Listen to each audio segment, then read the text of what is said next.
Black woman, everybody is trying to control how you present to the world, right?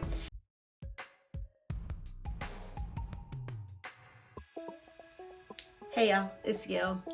So, during my journey of healing, self-rediscovery,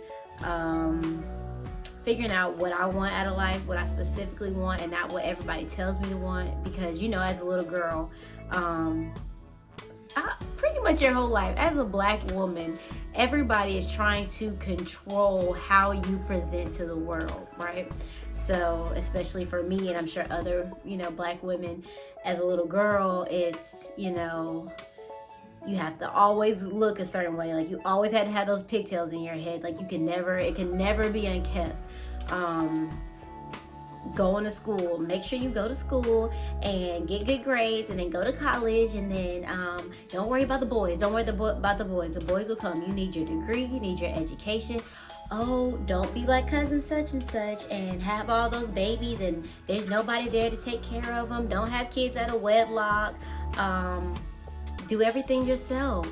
Black women are strong. We do everything on our own. And even if those things weren't specifically said, the way that our older generation presented made us feel like we had to be that way.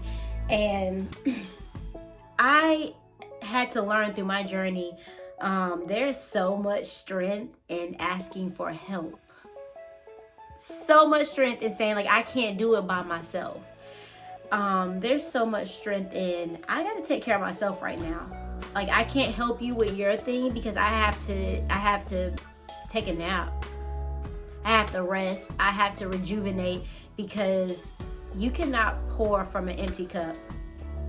I'm a strong Black woman, period. Like, I rebuke that I can't be strong and need help, that I have to be so independent that, like, nobody can be there for me. Like, I rebuke that. I'm not owning that, and I don't want other Black women to own that. Gold diggers. We're gold diggers. Make your own money. But like, through this election cycle, we have figured out who the real gold diggers are. Who are the real people that are bucking the system, they always try to get in through little loopholes to get away with stuff, through a certain person's taxes, how much they pay in taxes, and you really want to use Black women as a scapegoat. Like, they really use Black women as a scapegoat for all the things that they do.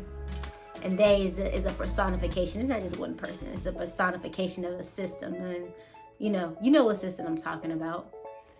And so I love now that I am 31, I am strong, and I am picking and choosing what things I'm going to take, how I'm going to present, and I'm going to present to the world however I want to present to the world. If you don't like it, oh well.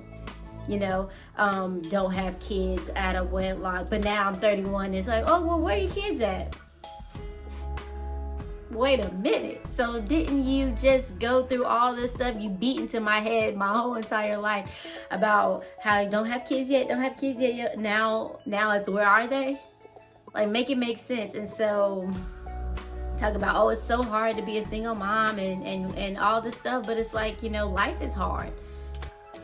There's challenges with every type of walk through life. Like, I grew up in a 2-parent household, and I'm still in therapy. I still had to do this, like I said in the beginning, this path of self-discovery. So we're really gonna sit here and just make it seem like just that one pathway is the only pathway that's hard and difficult and challenging to know. And plenty of people, I know plenty of people who had kids before wedlock and went on to get good careers, good jobs. They figured it out, because that's what life is about. It's about figuring out. Life is a series of problems that we got to figure out. And whichever pathway you take, there is no pathway of least resistance. Like, they all have something to overcome. And so I am going to choose what I'm going to do, what I'm going to present for in life. And Eloquent Rage opened my eyes and helped me see a lot of things. Eloquent Rage by Brittany Cooper. And first of all, the name, right? Like, it gives Black women a permission to be angry. Like, it's okay to be angry, but the caveat is the eloquent part, because when you're eloquent, that means it's controlled. It's controlled rage. So that means that yes, you are angry, yes, you're mad, but you have enough control to figure out what's the problem. Why are you mad? Then you have to figure out where it came from. Like, where did the stereotypes that are put on us come from? You get to decide, okay, am I gonna use this? Am I gonna own this stereotype? Am I gonna own it? And then you get to figure out the solution. So that's where the eloquent part comes in, because like, just rage by itself, you're angry, you're mad, you're throwing stuff, you're fussing, you're cussing, and nothing gets solved. And so this book goes through different types of ways that we are stereotyped. So in the workplace, oh, the angry, oh, she's angry, oh, why are you yelling at me? You know, things like that. And it's like, no. We're gonna combat that, and we're gonna do it in an eloquent way. Love, like, Black women are the least likely to get married. The older that we get, the more education that we have. Where does it come from?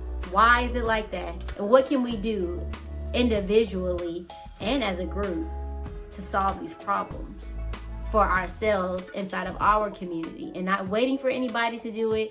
And hearing why, though, like, it's helpful. Like, you hear these things and you're like, well, you don't know what to do because you don't even know where they come from and how it even started. And so if you don't know that, you don't know what to do on the back end to solve it, to fix it. Pit Black women against each other. And like, this book is like, no, we're friends. Like, we can work together. Like, we can help each other, because where you are weak at, I might be strong at, and vice versa. And so, like, let's collectively do this together. And like, let's learn how to take our anger and make it eloquent rage. And so I definitely recommend this for anybody who, you know, is trying to learn about the patriarchy. All right, they're trying to learn their stereotypes. They're trying to learn themselves. You're trying to do your own self-discovery. Maybe you never knew who you were, and like, this book helps. It helps to show you that, you know, when you're thinking about something, you're like, why do I think this way? Like, am I crazy? Am I wrong? But it's like, no, there are other people who think that same way. They're wondering those same things, and a book like this can help you set you on the right track. If you think this is the type of book for you, let me know in the comments. If you've read this book before, let me know what you think in the comments. And please, please, please, please subscribe to my YouTube channel. And please give me a thumbs up. I will see you guys next Thursday. More book reviews, more bonus content coming. I'm so excited. Thank you guys for sharing this journey with me. See you next time.